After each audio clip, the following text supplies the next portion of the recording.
रक्तदान को महादान कहा जाता है, यानी ये बड़े पुण्य का काम है।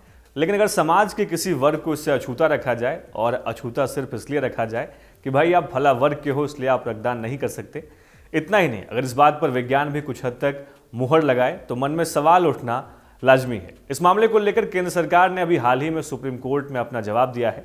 आज इसी पूरे मामले को हम आपसे विस्तार से बता रहे हैं, लेकिन उसके पहले आपको हम ये बता दें कि आज किस वीडियो में हम आपसे क्या क्या डिस्कस करने वाले हैं।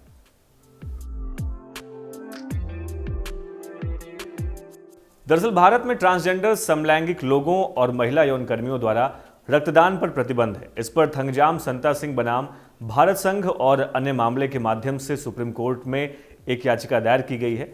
याचिका के जरिए गुजारिश की गई है कि ट्रांसजेंडर और समलैंगिक लोगों को भी ब्लड डोनेट करने की परमिशन दी जाए। इस पर केंद्रीय स्वास्थ्य व परिवार कल्याण मंत्रालय ने हलफनामा दायर कर सुप्रीम कोर्ट को बताया है कि ये सभी लोग HIV के लिए जोखिम युक्त श्रेणी में आते हैं। इनको वैज्ञानिक तथ्यों के आधार पर रक्तदान करने की मनाही है। यही नहीं, ये सभी हेपेटाइटिस B या हेपेटाइटिस C संक्रमण के लिए भी जोखिम युक्त श्रेणी में आते हैं।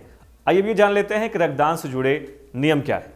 हमारे यहाँ ब्लड डोनेशन के लिए कुछ दिशा निर्देश तय किए गए। ये दिशा निर्देश नेशनल ब्लड ट्रांसफ्यूजन काउंसिल और नेशनल एड्स कंट्रोल ऑर्गेनाइजेशन की ओर से 11 अक्टूबर साल 2017 को जारी किए गए थे।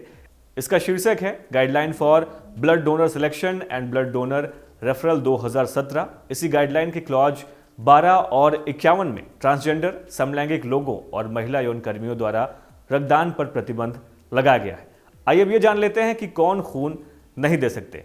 रक्तदान के लिए लोगों का वयस्क और स्वस्थ होना जरूरी होता है। वहीं उम्रदराज, बीमार लोग और प्रेग्नेंट या लैक्टिंग महिलाएं खून नहीं दे सकती हैं। क्रॉनिक स्किन डिजीज के मरीज और 6 महीने पहले टैटू करवाए लोगों का भी ब्लड नहीं लिया जाता है। टैटू के बारे में डर ये रहता है कि सुई से यौन बीमारी न हो गई हो। कुत्ता काटने पर भी अगर साल भर के भीतर रेबीज का टीका लिया हो तो भी आप ब्लड डोनर नहीं हो सकते हैं। Guideline for blood donor selection and blood donor referral 2017 के मुताबिक डोनेट किया जा रहा खून किसी भी फैलने वाली बीमारी से रहित होना चाहिए। कई बीमारियां हैं जो ब्लड ट्रांसफ्यूजन से फैलती हैं, जैसे कि HIV और हेपेटाइटिस B के अलावा हेपेटाइटिस C का संक्रमण। ऐसा माना जाता है कि LGBTQ को HIV और हेपेटाइटिस B या हेपेटाइटिस C के संक्रमण का खतरा ज़्यादा रहता है, और यही वजह है कि इन्हें खून देने से रोका जाता है। तो आइए भी जान लेते हैं कि इस पर याचिकाकर्ता का तर्क क्या है।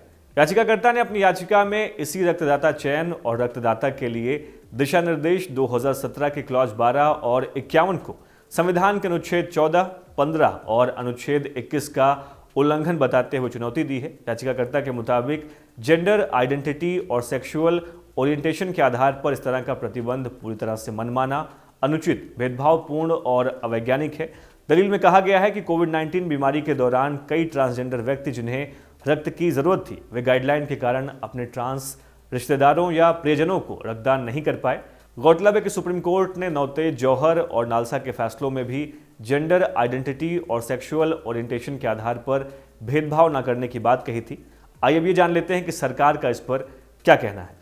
याचिका पर जब सुप्रीम कोर्ट ने केंद्र सरकार से उसका तर्क पूछा तो सरकार ने बताया कि ट्रांसजेंडर सेक्स वर्कर हाशिए पर बने रहते हैं।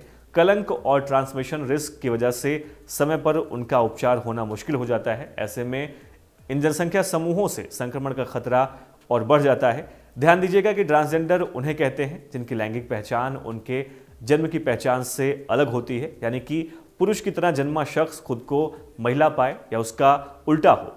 अब जब सेक्सुअल ओरिएंटेशन ही सामान्य से अलग है तो संभव है कि पुरुष के रूप में जन्मा व्यक्ति अपने आप को महिला महसूस करे और पुरुष की ओर आकर्षित हो, यानी कि पुरुष से संबंध बना रहा है। इसी तरह से गे, लेस्बियन और यौनकर्मी भी हो सकते हैं।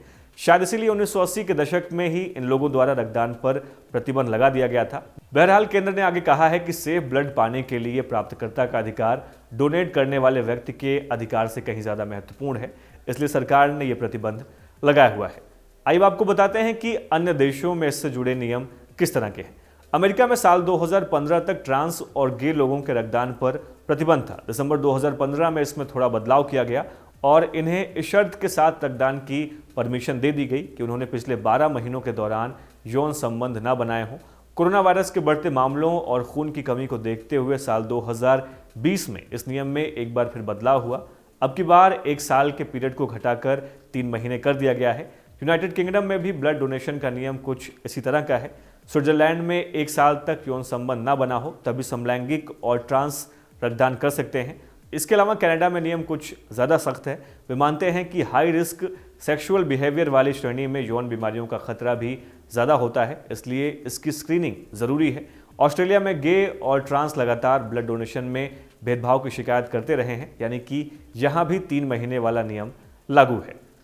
तो अब इस पूरे मामले के निष्कर्ष को समझे तो इस पूरे मामले में एक तरफ याचिकाकर्ता का भी तर्क सही लग रहा है, तो वहीं दूसरी तरफ लोगों को सुरक्षित रक्त प्राप्त करने का अधिकार भी है, यानी जन स्वास्थ्य के साथ खिलवाड़ नहीं किया जा सकता है। ऐसे में अब ये अदालत पर निर्भर करता है कि क्या फैसला आएगा। इस एपिसोड में इतना ही और अब बारी है आज के सवाल की। आपकी इस वीडियो पर क्या राय है, हमें इस वीडियो के कमेंट बॉक्स में ज़रूर लिखें। हम फिर मिलेंगे एक नए कार्यक्रम के साथ। तब तक के लिए पढ़ते रहिए और बढ़ते रहिए। नमस्कार।